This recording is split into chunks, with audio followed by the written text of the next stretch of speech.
Extend your arms and welcome to the future. The best is yet to come. Welcome the challenges.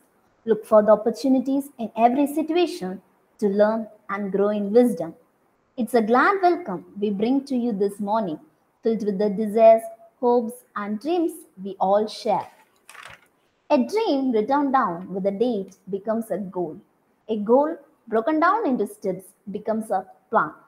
A plan backed by action makes dreams come true. Good morning, everyone. This is Danisha, Assistant Professor in the Department of Civil Engineering in Francis Xavier Engineering College, an autonomous institution in Tirunelveli. On behalf of Life Changes Academy, I thank each and everyone for joining today's webinar on sustainable development. Before entering into the topic, first we must know about sustainability. The concept of sustainability become so important nowadays because of the irreparable damage caused to the environment by industrial civilization and consumerism, which originated about 3 centuries ago. Though industrial civilization and consumerism flourished the economy and improved the living quality of the society, on the other hand, it also caused irreparable damage to the environment and posed a threat to the life support system of Earth. For example, the hole in the ozone layer and global warming, etc. Several warnings concerning the instability of its life support system have been raised in the recent times. What makes an Earth life support system an unstable one? It's all our selfish thoughts. Yes, we always think that Earth belongs to us only, and we ignore the fact that humans are part of Earth's biosphere. Also, we believe that Earth's stock of resources are infinite and environment can bear any amount of damage that is caused by human activity. In 1992, some of the world's senior scientists from 70 countries signed and sent an urgent warning that the environment is suffering critical stress to the government leaders of all nations as part of the United Nations Conference on Earth and Development, the Earth Summit held in Rio de Janeiro, Brazil. This marked the beginning of the concept sustainability. Sustainability is based on simple principle that is everything that we need for our survival and well-being depends either directly or indirectly on our natural environment. Sustainability creates and maintains the condition under which humans and nature can exist in productive harmony that permit fulfilling the requirements of present and future generations. Sustainability is important to making sure that we have and we will continue to have the water, materials, and resources to protect human health and our environment. In simple, sustainability means it is the ability to achieve continuing economic prosperity while protecting the natural systems of the planet and providing a high quality of life for its people. Starting point of our sustainable development is our crowded planet. There are now 7.2 billion people on the planet, roughly 9 times the 800 million people estimated to have lived in 1750 at the start of the Industrial Revolution. The world population continues to rise rapidly by around 75 to 80 million people per year. Soon enough, there will be 8 billion by the 2020s and perhaps 9 billion by the early 2040s. These billions of people are looking for their foothold in the world economy. The poor are struggling to find the food, safe water, health care, and shelter they need for mere survival. Those just above poverty are looking for improved prosperity and a brighter future for their children. Those in the high income world are hoping that technological advances will offer them and their families even higher levels of well being. It seems that the super rich also jostle for their place of the world's rankings of the richest people. In short, 7.2 billion people are looking for economic improvements. They are doing so in a world economy that is increasingly connected through trade, finance, technologies, production flows, migration, and social networks. The scale of the world economy, now estimated to produce $90 trillion of output per year, is some called the gross world product, is unprecedented. By crude statistics, that the gross world product measures at least 100 times larger than back in 1750. In truth, such comparison is not at all that meaningful, since most of the world economy today consists of goods and services that did not even exist 250 years ago. What we know is that the world economy is vast, growing rapidly by 3 to 4% per year in scale and highly unequal in the distribution of income within countries and between countries. Ours is a world of fabulous wealth and extreme poverty of millions of people, enjoying longevity and good health unimaginable in previous generation. Yet it also a world in which at least 1 billion people live in such abject poverty that they struggle for mere survival every day.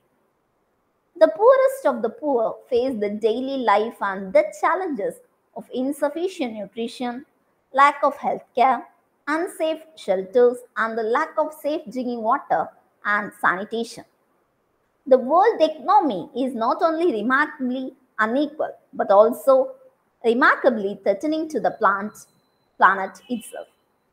Like all living species, humanity depends on nature for the provision of food, water, minerals for survival, and safety from dire environmental threats such as disease epidemics or natural catastrophes.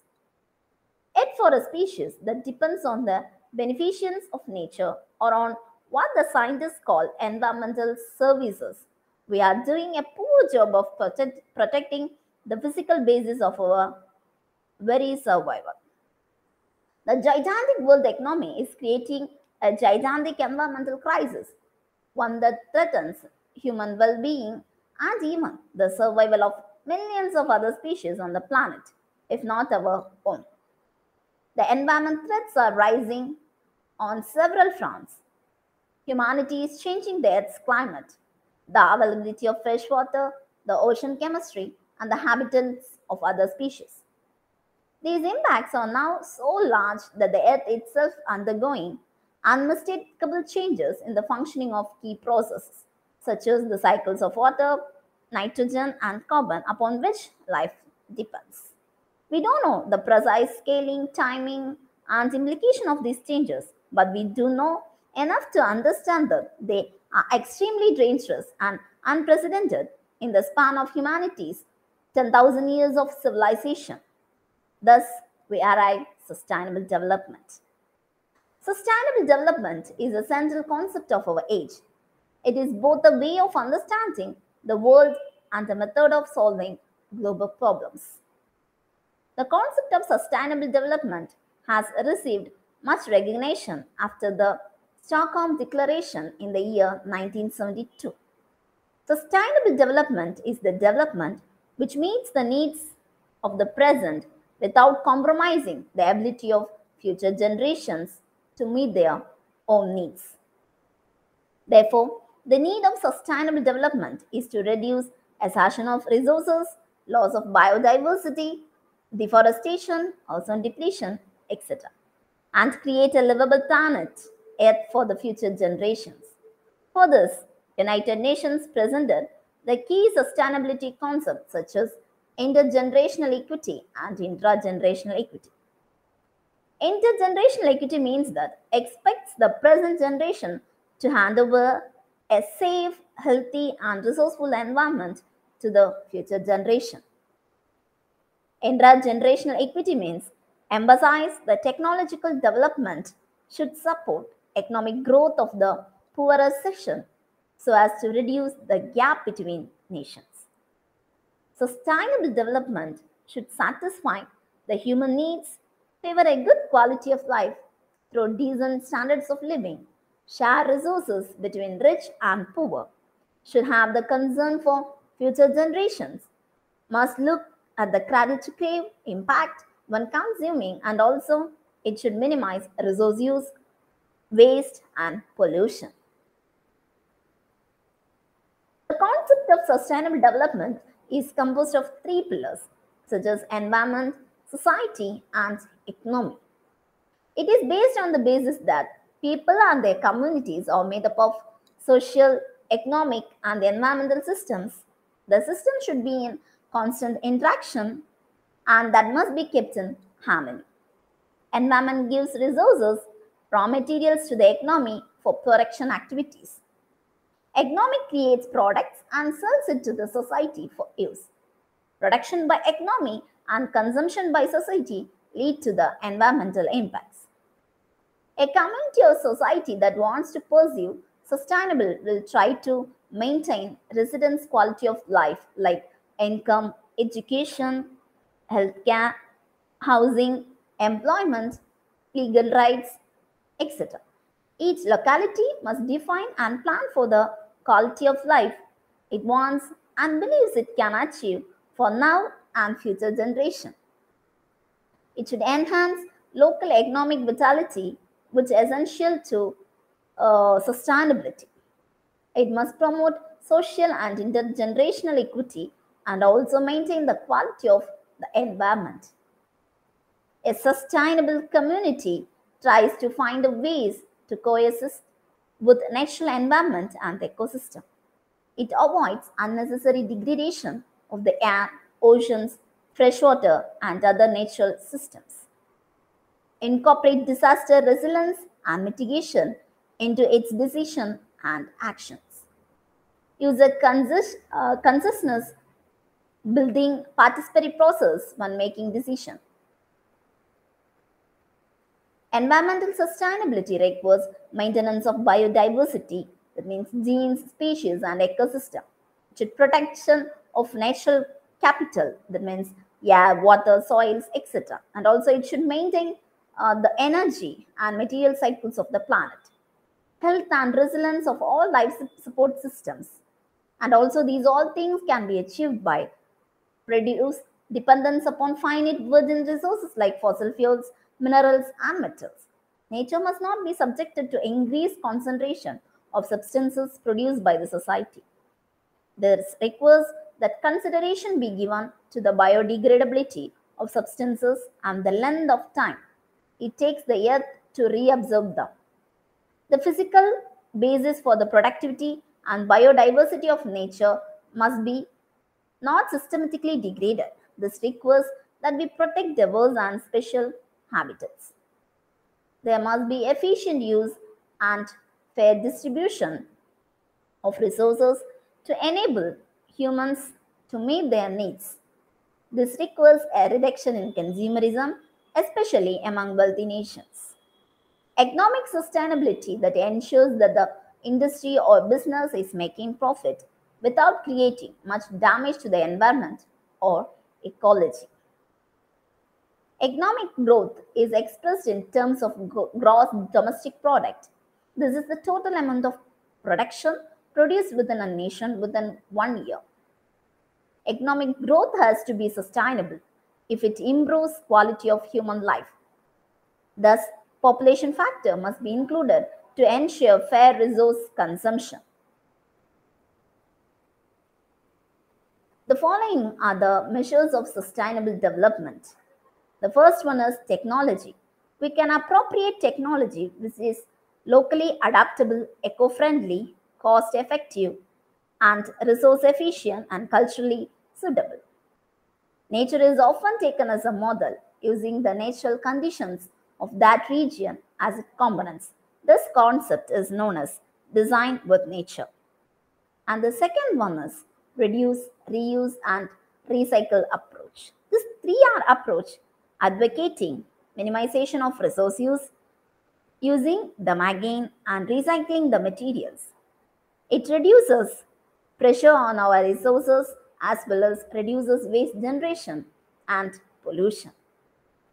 And the third measures of sustainable development is promoting environmental education, and awareness. By making environmental education the center of all learning process will greatly help in changing the thinking pattern and attitude of people towards our earth and the environment. And the next one is resource utilization as per carrying capacity. Any system can sustain a limited number of organisms on a long term basis, which is known as its carrying capacity. If the carrying capacity of a system is crossed, say by over exploitation of a resource, environmental degradation starts. The final measures for sustainable development is improving quality of life, including social, cultural, and economic dimensions. Development should not focus just on one section of already affluent people. Rather, it should include sharing of benefits between the rich and the poor. The tribal ethnic people and their cultural heritage should also be conserved. What are the challenges we are facing in sustainable development? Yeah, the path of sustainable development can only lead us to the future. Some of the major challenges exist in the modern world that may hinder the efforts towards the sustainable development are the misconception about sustainable development. That means the popular perception that development and environment protection should not go together has to be changed. Population explosion in developing economies, that is, requires more food, energy, goods. And another challenge we are facing is overexploitation of natural resources in developed countries, resulting in imbalance between developed and underdeveloped countries. And also poverty. To achieve sustainable development, eradication of poverty is vital. Overdependence on fossil fuels leading to global warming and climate change is also one of the challenges we are facing in sustainable development. The loss in biodiversity, freshwater scarcity, high cost of appropriate technology to tap renewable energy resources, poor solid waste management system, that means focusing on near waste disposal, public awareness, absence of strict laws and legislation to control pollution, absence of educate political and industrial will for moving towards a sustainable future, lack of coordination between the three pillars of sustainable development, that is economy, society and environment in finding long-term solutions, corruption and misuse of sustainable development assistance funds are some of the challenges we are facing in sustainable development. And the next is multilateral environmental agreements and protocols. A multilateral environmental agreement is a legally binding agreement between two or more countries containing commitments to meet specific environment related objectives. MEA can be expressed as a treaty, convention, agreement, pact, accord, or protocol. Multilateral environment agreement is an international legal instrument that has environmental protection, sustainable development as their goal. Concluded between a large number of states or international organizations as parties, concluded in written form and governed by international law. The 1972 Stockholm Conference on the Human Development was the first attempt to address interrelationships of environment and development at global level. It adopted first global action plan for environment and established the United Nations Environmental Programme. MEAs have flourished in the last 3 decades, especially after the 1972 International Stockholm Conference and the 1992 United Nations Conference on Environment and Development, due to the reasons such as response to the gravity of environmental problems, growing understanding of regional and global nature of environmental problems. Next, we are going to see about environmental legislations in India. The environmental conservation is not a new concept to India. Rather, it is an inseparable part of the Indian heritage and culture. Laws that regulate the human interaction with the environment are termed as environmental laws. Realizing the importance of environment, our country has made the provision in our constitution. Article 21 says the protections of life and personal liberty. Article 48A describes the protection and improvement of environment and safeguarding of forest and wildlife. Article 51A describes about the fundamental duties of every citizen of India to protect and improve the natural environments including forests, rivers, lakes, and wildlife. The major environmental legislations of India are Water Prevention and Control of Pollution Act of 1974, Air Prevention and Control of Pollution Act of 1981, Environment Protection Act 1986, Environmental Protection Rules of 1986. Water Prevention and Control of Pollution Act of 1974 is an act to provide measures for the prevention and control of water pollution and maintaining or restoring the wholesomeness of water. The act prohibits the disposal of any poisonous, noxious or polluting matter or any matter causing obstruction to proper flow of water in a stream. Some of the salient features of Water Act are establishment of Pollution Control Board at central and state level.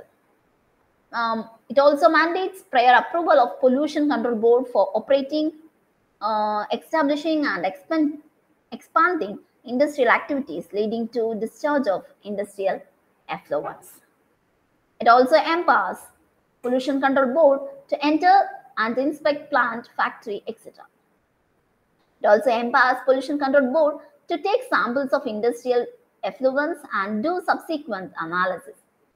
It also advises the central or state government on any matter concerning the prevention, control, or abatement of water pollution. Air Prevention and Control of Pollution Act of 1981 was passed under the Article 253 of the Constitution of India, which provide measures for the prevention, control, and abatement of air pollution. Air pollution is defined as the presence of any liquid or gaseous substances in the atmosphere in such concentration as may be or tend to be injurious to human beings or other living creatures or plant or property or environment. Some of the salient features of the Act are it also empowers the Pollution Control Board to take appropriate measures for the prevention, control, and abatement of air pollution. It also mandates the prior approval of Pollution Control Board for operating, establishing, and expanding industrial activities that lead to discharge of air pollutants to the atmosphere. It also empowers Pollution Control Board to enter and inspect any plant or factories, etc.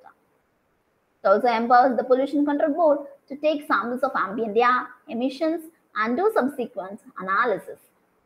It also advises the central or state government on any matter concerning the prevention, control, or abatement of air pollution. Let me conclude by the message. If our developments are not sustainable, then it means we will come to suffer at some point. It may not be us, but the future generation will undoubtedly do. No matter how complex global problems may seem, it is we ourselves who have given rise to them. They cannot be beyond our power to resolve. We must act responsibly so that the resources on the planet will be able to support many generations to come. Be a global citizen. Act with passion and compassion. Help us make this world safer and more sustainable today and for the generation that will follow us. This is our moral responsibility.